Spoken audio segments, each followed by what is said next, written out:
नमस्ते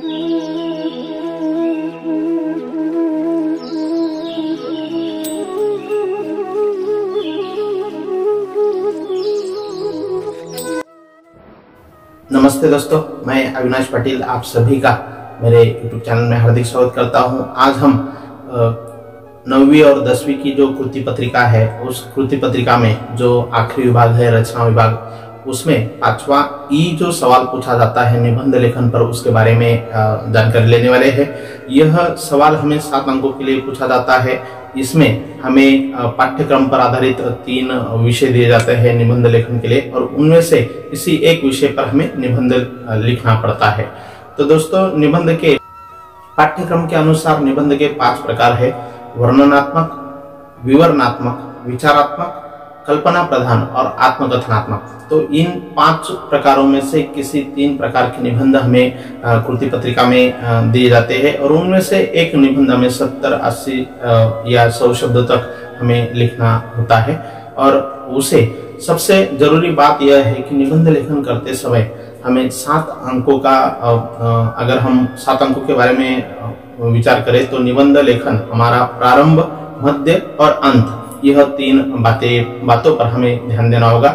निबंध के प्रारंभ में जो विषय दिया गया है उसके बारे में हमें ठीक से लिखना है। उसी के बारे में वहां पर उन मुद्दों की हमें पहले परिच्छेद में प्रारंभ में शुरुआत करनी है, और वह आकर्षक होना चाहिए, प्रभावी होना चाहिए, पढ़ने वाले को उस विषय की कल्पना वहां पर मिलनी चाहिए। उसके बाद जो मध्य है उसमें उसके बारे में पूरी जानकारी मिलनी चाहिए। जो भी विषय हमें दिया गया है उसके बारे में हमें मध्य में लिखना है। और आखिरी निबंध का अंत जो है स्पष्ट, आकर्षक, संक्षिप्त और भावपूर्ण होना चाहिए। और इस तरीके से अगर हमने प्रारंभ, मध्य और अंत अगर सही ढंग से लिखा तो निबंध लेखन में हमें अच्छे से अच्छे अंक मिल सकते हैं।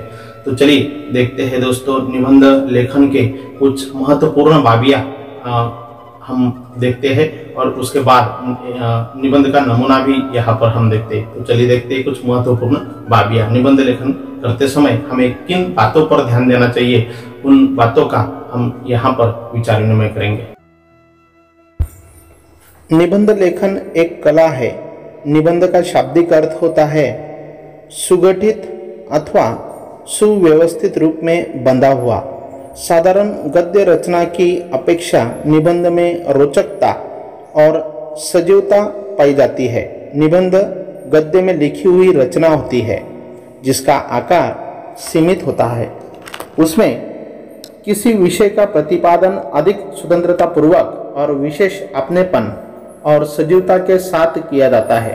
एक सूत्रता, व्यक्तित्व का प्रतिबिंब, आत्मीयता, कलात्मकता निबंध के तत्व माने जाते हैं। इन तत्वों के आधार पर निबंध की रचना की जाती है। दोस्तों, निबंध लिखते समय हमें कुछ बातों पर ध्यान देना होता है। तो कौन सी ऐसी जरूरी बातें हैं जो हमें ध्यान में रखनी है, उनके बारे में अभी हम यहाँ पर जानकारी लेते हैं। पहली बात दी है प्रारंभ, विषय विस्तार, समापन। इस क्रम से निबंध लेखन करें। निबंध लेखन करते समय हमें उसका प्रारंभ, उसके बाद विषय विस्तार और समापन, इस क्रम से ही निबंध लेखन करना है। विषय अनुरूप भाषा का प्रयोग करें। भाषा प्रवाही, रोचक और मुहावरेदार हो। भाषा किस तरीके की होनी चाहिए उसके बारे में भी यहाँ पे दिया गया है। कहावतों, सुवचनों का यथास्थान प्रयोग करें। शुद्ध, सुवाच्य और मानक वर्तनी के अनुसार निबंध लेखन आवश्यक है। सहज, स्वाभाविक और स्वतंत्र शैली में निबंध की रचना हो। विचार स्पष्ट तथा क्रमबद्ध होने आवश्यक है। निबंध की रचना करते समय शब्द चयन, वाक्य विन्यास की ओर ध्यान आवश्यक देना है। निबंध लेखन में विषय को प्रतिपादित करने की पद्धति के साथ ही कम से कम 4 अनुच्छेदों की रचना हो। निबंध का प्रारंभ आकर्षक और जिज्ञासा वर्धक हो। निबंध के मध्य भाग में विषय का प्रतिपादन हो। निबंध का मध्य भाग महत्वपूर्ण होता है, इसलिए उसमें नीरसता न हो। निबंध का समापन विषय से संबंधित, सुसंगत, उचित, सार्थक विचार तक ले जाने वाला हो। आत्मकथनात्मक निबंध लिखते समय आवश्यक महत्वपूर्ण बातें। निबंध का जो प्रकार है, आत्मकथनात्मक निबंध किस तरीके से लिखना चाहिए उसके बारे में यहाँ पर दी गई है कुछ बातें। आत्मकथन अर्थात एक तरह का परकाया प्रवेश है। किसी वस्तु, प्राणी, पक्षी, व्यक्ति की जगह पर स्वयं को स्थापित, आरोपित करना होता है। आत्मकथनात्मक लेखन की भाषा प्रथम पुरुष एक वचन में हो, जैसे मैं बोल रहा हूँ, रही हूँ। प्रारंभ में विषय से संबंधित उचित प्रस्तावना, सुवचन, घटना, प्रसंग संक्षेप में लिख सकते हैं। सीधे मैं हूँ से ही प्रारंभ किया जा सकता है।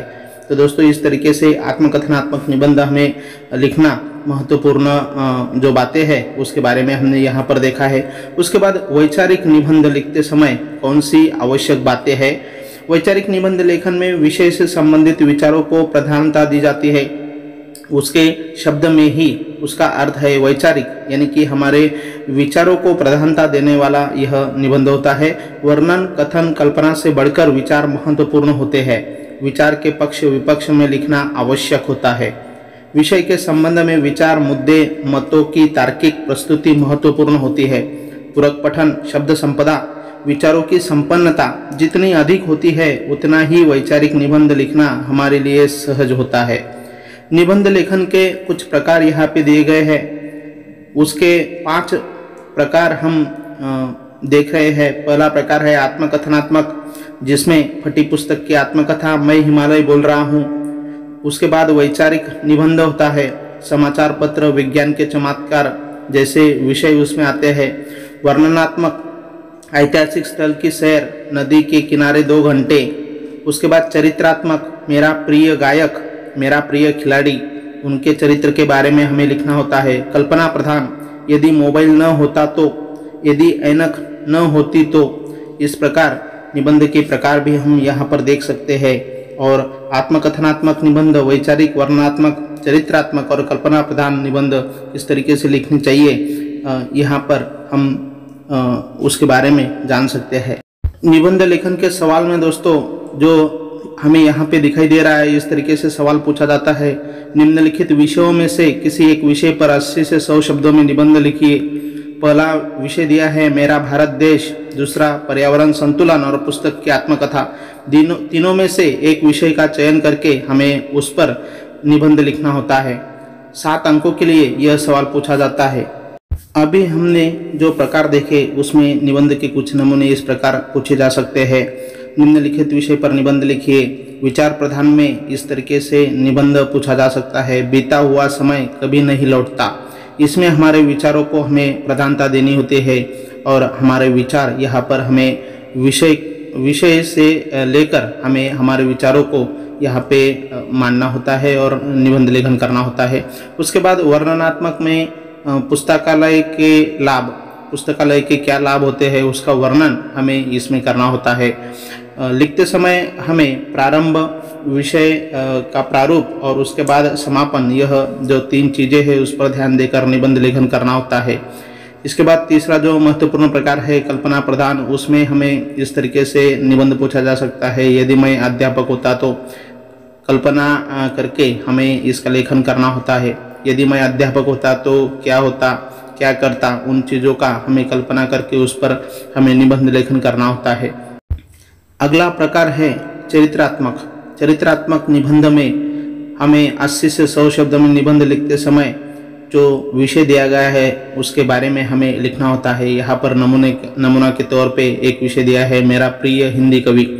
जो भी हिंदी कवि उसके बारे में हमें यहाँ पर लिखना है, उसके चरित्र के बारे में लिखना है, उसके लेखन के रचना के बारे में हमें इसमें लिखना होता है। एक नमूना हम यहाँ पर देखेंगे, बीता हुआ समय कभी नहीं लौटता। विचार प्रधान, हमारे विचार किस तरीके से हमें निबंध में प्रकट करने होते हैं, यहाँ पर हम इस नमूने के माध्यम से देखेंगे। इसका जो प्रारंभ है हम इस तरीके से कर सकते हैं, जिस प्रकार कमान से छूटा तीर, मुंह से निकली बात, डाल से टूटा पुष्प कभी अपने स्थान पर नहीं आता, उसी प्रकार बीता हुआ समय कभी नहीं लौटता। किसी ने ठीक ही कहा है, समय तथा समुद्र की लहरें किसी की प्रतीक्षा नहीं करती। इस संसार में सबसे अमूल्य वस्तु है समय। जो इसे नष्ट करता है वह स्वयं नष्ट हो जाता है। संसार की हर चीज जो घटाया बढ़ाया जा सकता है, पर समय को नहीं। समय किसी के अधीन नहीं रहता। कल करे सो आज कर, आज करे सो अब, पल में प्रलय होएगी, बहुरी करेगा कब। संत कबीरदास जी की उक्ति उचित ही है। समय अबाध गति से चलता रहता है। समय बहुत मूल्यवान है। गया हुआ वैभव वापस मिल सकता है, पर बीता हुआ समय कभी वापस लौटकर नहीं आता। इसलिए समय धन से भी अधिक मूल्यवान है। जो इसका सदुपयोग कर लेता है वही जीवन में उन्नति के मार्ग पर अग्रसर होता है। समझदार लोग सदैव समय का सदुपयोग करते हैं। समय को व्यर्थ गंवाना उचित नहीं। इतिहास साक्षी है, जो व्यक्ति समय को पहचान कर इसका सदुपयोग करता रहा उसने बड़ी बड़ी सफलताएं प्राप्त की है। वह उन्नति की सीढ़ियां चढ़ता गया है। मैडम क्यूरी ने 20-20 घंटे प्रयोगशाला में परिश्रम किया, तब वे रेडियम की खोज कर पाई। हम गांधी, नेहरू, लिंकन, लेनिन आदि महापुरुषों का आदर करते हैं। ये सभी अपने कर्तव्य में लगे रहते थे। इन्होंने समय का मूल्य समझा और रात दिन कार्य किया। समय का सदुपयोग करके ही ये महान नेता बन सके। समय का सदुपयोग करने वाला व्यक्ति भविष्य में एक सफल नागरिक बनता है।